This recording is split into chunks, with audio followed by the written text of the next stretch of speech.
Assalamualaikum warahmatullahi wabarakatuh. Perkenalkan, nama saya Gana Syakila dengan NIM 126209203113, Tadris IPS 5B Win 1 Tulungagung. Assalamualaikum warahmatullahi wabarakatuh.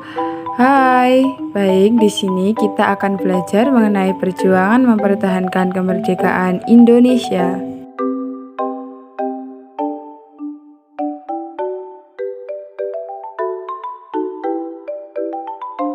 Setelah memproklamasikan kemerdekaannya pada 17 Agustus 1945, bangsa Indonesia masih harus menghadapi Belanda yang ingin mengembalikan kekuasaannya atas Indonesia.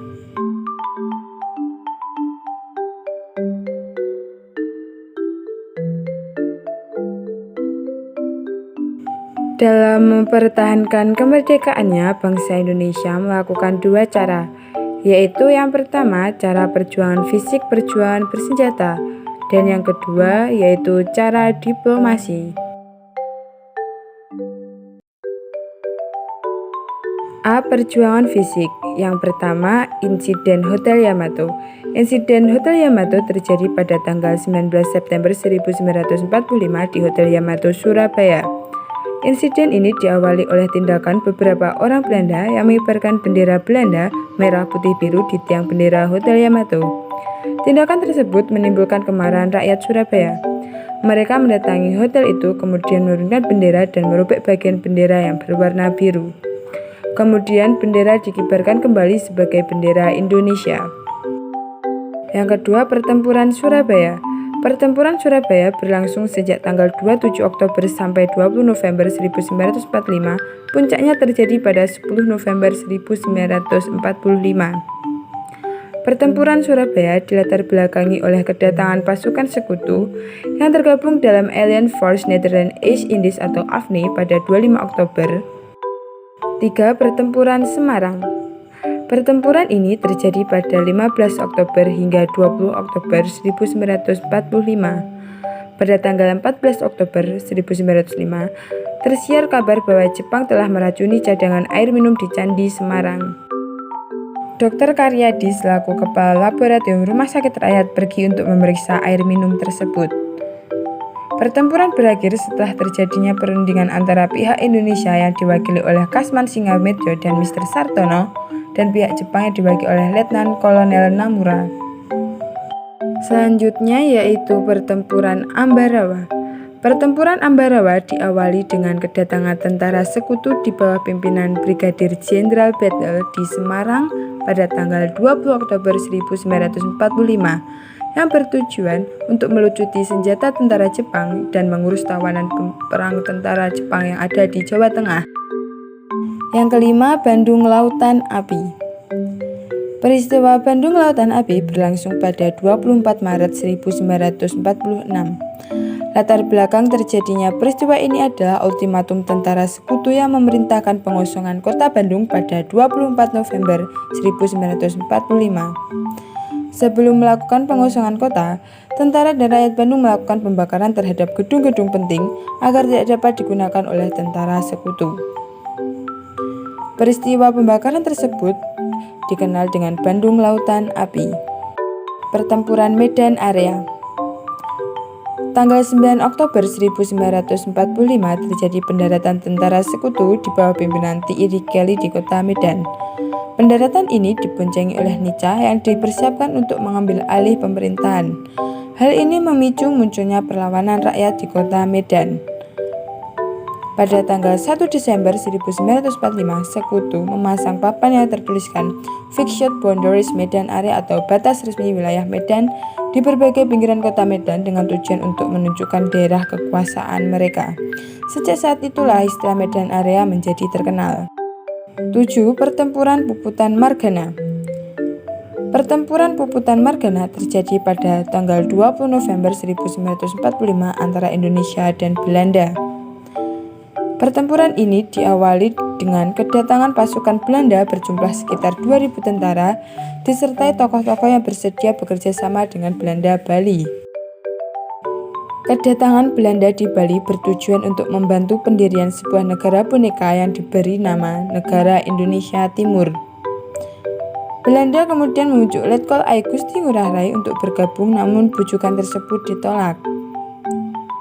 Pada 18 November 1946, I Gusti Ngurah Rai menyerang kedudukan Belanda di daerah Tabanan. Dalam pertempuran itu, pasukan Ngurah Rai melakukan puputan atau perang habis-habisan. Pertempuran berakhir dengan gugurnya Letkol I Gusti Ngurah Rai bersama 96 orang anggota pasukannya. Adapun di pihak Belanda diperkirakan sebanyak 400 tentara Belanda tewas dalam pertempuran ini. Selanjutnya, serangan umum 1 Maret 1949. Serangan ini bertujuan menunjukkan kepada dunia internasional bahwa Republik Indonesia cukup kuat untuk mempertahankan kemerdekaan. Serangan umum 1 Maret berawal dari agresi militer Belanda II. Belanda berhasil menduduki kota Yogyakarta yang saat itu merupakan ibu kota Republik Indonesia. Serangan umum 1 Maret 1949 dilakukan oleh pasukan TNI dari Brigade 10 atau Rex 3 di bawah Letkol Soeharto.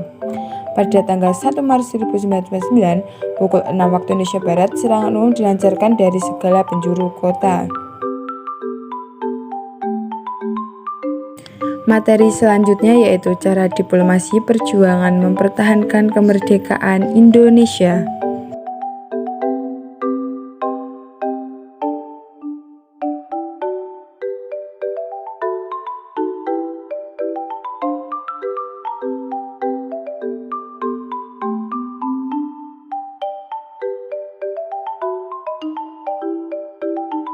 Terdapat beberapa subbab dalam materi ini. Mari kita simak materi selanjutnya.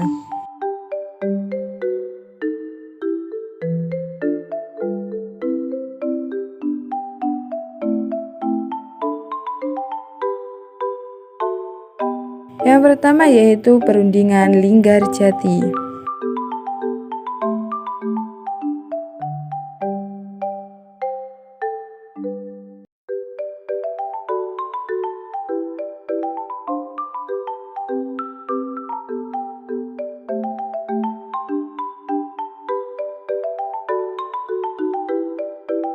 Perundingan Linggarjati adalah perundingan antara Indonesia dan Belanda yang dilaksanakan pada tanggal 10 November 1946 di Linggarjati, Cirebon, Jawa Barat.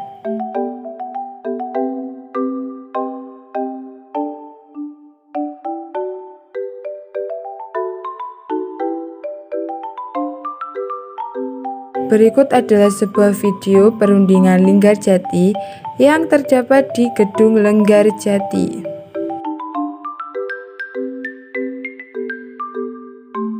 Kesepakatan perundingan Linggarjati yang pertama, Belanda mengakui secara de facto wilayah Republik Indonesia yaitu Sumatera, Jawa, dan Madura.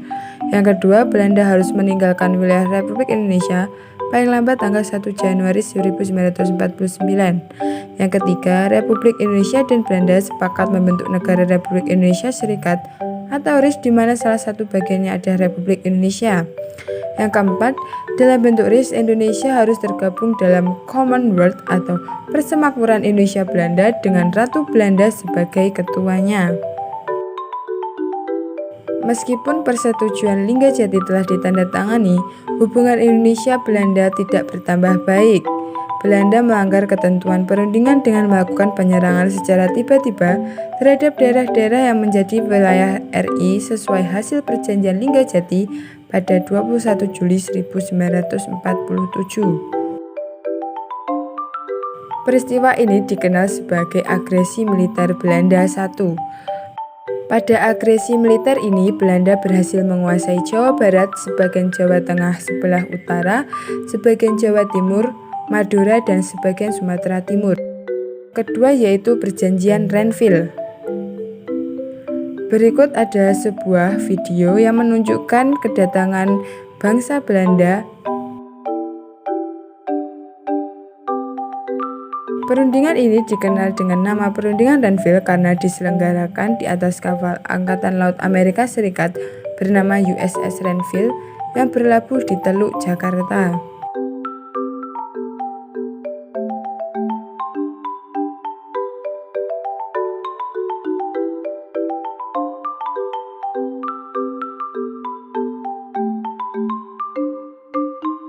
Hasil kesepakatan perjanjian Renville yaitu yang pertama penghentian tembak-menembak, yang kedua Belanda harus mengakui Jawa Tengah, Yogyakarta, dan Sumatera sebagai bagian wilayah Republik Indonesia. Yang ketiga disetujuinya sebuah garis demarkasi yang memisahkan wilayah Indonesia dan daerah pendudukan Belanda. Dan yang keempat, TNI harus ditarik mundur daerah pendudukan Belanda di Jawa Barat dan Jawa Timur. Selanjutnya, Belanda bebas membentuk negara-negara federal di daerah-daerah yang didudukinya dengan melalui masa peralihan terlebih dahulu. Perjanjian Rum-Royen. Berikut ada sebuah video yang menggambarkan tentang terjadinya perundingan Rum-Royen ini.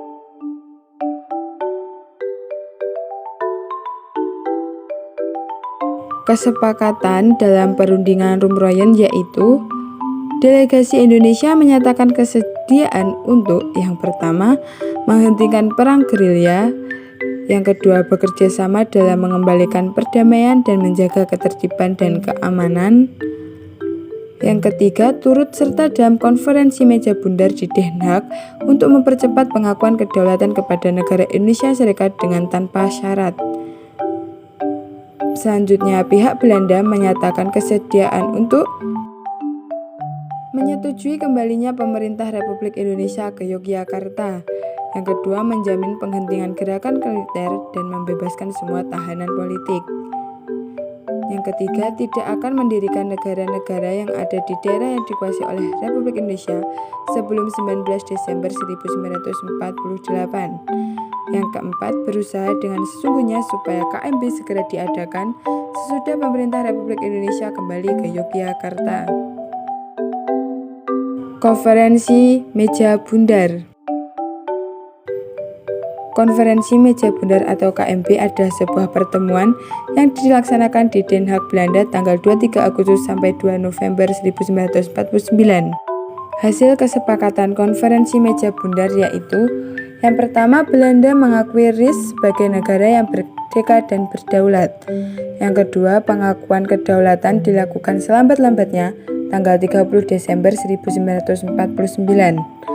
Yang ketiga, masalah Irian Barat akan diadakan perundingan lagi dalam 1 tahun setelah pengakuan kedaulatan RIS. Yang keempat, antara RIS dan Kerajaan Belanda akan diadakan hubungan Uni Indonesia-Belanda yang diketuai Belanda. Yang kelima, RIS harus membayar semua hutang Belanda sejak tahun 1942. Sebagaimana kesepakatan yang diperoleh pada konferensi Meja Bundar pada tanggal 24 Desember 1949, pemerintah Belanda menyerahkan kedaulatan atas Republik Indonesia Serikat. Penyerahan dan pengakuan kedaulatan tersebut dilakukan di 2 tempat, yaitu di Belanda dan di Indonesia. Di Belanda, penyerahan kedaulatan dilakukan oleh Ratu Juliana kepada Kepala Delegasi RIS Dr. Andes Muhammad Hatta.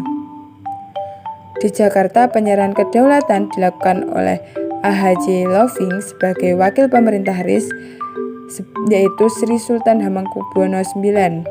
Penyerahan kedaulatan ini menandakan berakhirnya masa penjajahan Belanda di Indonesia secara formal.